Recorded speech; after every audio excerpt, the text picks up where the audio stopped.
Hi friends, welcome back. तो आज की इस वीडियो में हम नैस्डैक के बारे में बात करने वाले हैं। तो आगे आने वाले दिनों में ग्लोबल मार्केट आपके किस तरीके से मूव कर सकते हैं, नैस्डैक में क्या किस तरीके से मूवमेंट आ सकता है और उसका हमारे मार्केट पे क्या इंपैक्ट पड़ने वाला है, तो इसके बारे में आज हम डिस्कस करने वाले हैं। तो देखिए, आपका नैस्डैक जो है अभी उसके एक क्रूशियल रेजिस्टेंस के पास यहाँ पे ट्रेड कर रहा है, जो कि आपका है 14,450 के आसपास का। तो एक आपका अच्छा खासा पिछली बार यहाँ पे मार्केट ने यहाँ पे रिजेक्शन लेके डाउन साइड आया हुआ था, तो ये लेवल आपका एक रिजेक्शन लेवल है। तो ये आपके अच्छे खासे रेजिस्टेंस के पास में यहाँ पे अभी नैस्डैक आया हुआ है। तो अगर ये लेवल अगर नैस्डैक आपका तोड़ देता है और इसके ऊपर अगर सस्टेन करके जो आपका बफर के लिए आप ले सकते हो 14,500, तो 500 के ऊपर अगर निकल जाता है, एक दो दिन अगर क्लोजिंग इसके ऊपर अगर आ जाती है, तो यहाँ से हम डायरेक्टली अच्छी खासी यहाँ पे अपसाइड की मूव देख सकते हैं नैस्डैक में, जो कि नैस्डैक को लेके जा सकती है 16,000 के आसपास तक।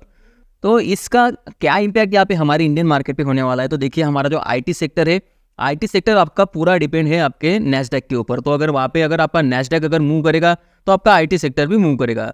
तो अगर नैस्डैक यहाँ पे अगर आप देखोगे, यहाँ से अगर गिनती करोगे तो आपको लगभग 10% की अप मूव यहाँ पे दिखती है। और अगर इसके आसपास अगर मार्केट आ रहा है तो मस्ट प्रोबेबिलिटी है कि ये फिर से आपका न्यू ऑल टाइम हाई की तरफ बढ़ने के लिए भी रेडी है। तो अगर ऐसा होता है तो हमारा जो आईटी सेक्टर है वो ऑलरेडी यहाँ पे ओवरसोल्ड है, इसके रिजल्ट्स अच्छे नहीं आ रहे हैं, बावजूद भी ये जो है थोड़ा बहुत यहाँ पे मोमेंटम आ रहा है। अगर आप देखोगे तो विप्रो, इन्फोसिस, जो भी आपका पूरा आईटी सेक्टर है, रिजल्ट्स अच्छे ना होने के बावजूद भी यहाँ पे इतनी बड़ी गिरावट नहीं आ रही है। तो ये आपका संकेत है कि यहाँ पे आईटी सेक्टर में बॉटम बन चुका है और अभी ये अपसाइड जाने के लिए रेडी है। तो नैस्डैक का अगर यहाँ पे ब्रेकआउट हो जाता है तो इसका इम्पैक्ट डायरेक्टली हमारे आईटी सेक्टर पे होगा। तो यहाँ से अगर 10% यहाँ पे हम देखते हैं, नैस्डैक अगर 10% अगर जाता है और अगर किसी को अगर इन्वेस्टमेंट अगर इसमें करना है, तो आपको इन्फॉर्मेशन के लिए मैं बता देता हूँ, अगर आपको नैस्डैक का ईटीएफ अगर लेना है तो नैस्डैक का ईटीएफ आपने ज़ेरोधा में आप ले सकते हो। आपका है मोतीलाल ओसवाल का जो ईटीएफ है नैस्डैक MON 100, इस पर आप इन्वेस्ट कर सकते हो। अगर आपको नैस्डैक में अगर इन्वेस्टमेंट करना है तो आप ये ईटीएफ खरीद सकते हो।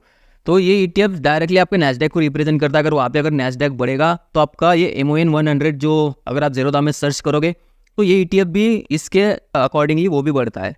तो ये ईटीएफ है आपका, नैस्डैक का ईटीएफ है।